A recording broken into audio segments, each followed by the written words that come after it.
insensitive it is that every single video on my For You page is posted by somebody on their smartphone sitting in America in the comfort of their home with an education and a job and whatever else, talking about losing rights when there's women overseas who are covered head to toe, not by choice, who have no vote, who have no phone, who have no friends, who can't leave the house, who can't go to school, who can't go to work. And it's not even a political thing. It's so insensitive and ridiculous. And the fact that they're getting that because of TikTok that told them they're going to lose their rights. If you did 5 seconds of research, you don't even have to go Trump. If you did 5 seconds of research, you would know that's not true. If the 4 years that he was president didn't prove that already to you, that you trust some TikTok bullshit, that, oh, my rights. First of all, abortion is state by state. That happened when Trump wasn't even here.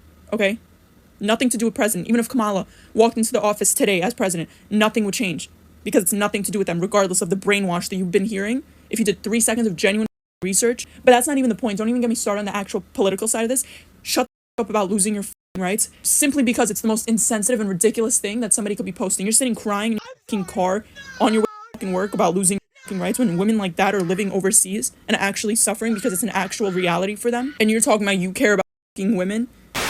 Oh my God, I totally agree with her. One of the most disgusting things and annoying things about American Western women is that they constantly do this really performative, dramatic exaggeration of, oh my God, we're losing rights, so we don't have equality, we don't have equal rights, but there's no rights that a men have in America, but actually women have more rights than men when it comes to America, especially when it comes to reproductive rights, which oddly enough is the one that they're crying about the most. There are so many women and so many people on this planet that actually live the horror and the nightmare that they like to LARP around. Like this is like it's like they put on a costume and it's almost like some dark fantasy play in their heads when it's actual women's reality. And if you ever try to bring it up, those women living in those cultures and those communities and in those countries, American women don't want to talk about it.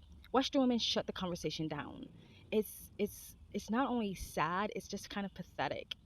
It's pathetic. It's pathetic to sit there again in your comfort of your home with your warmth and your running water and your light and all your equal rights, and you actually get to speak when women in Afghanistan voices literally is illegal for women in Afghanistan for their voices to literally be heard in public, but no one's talking about them.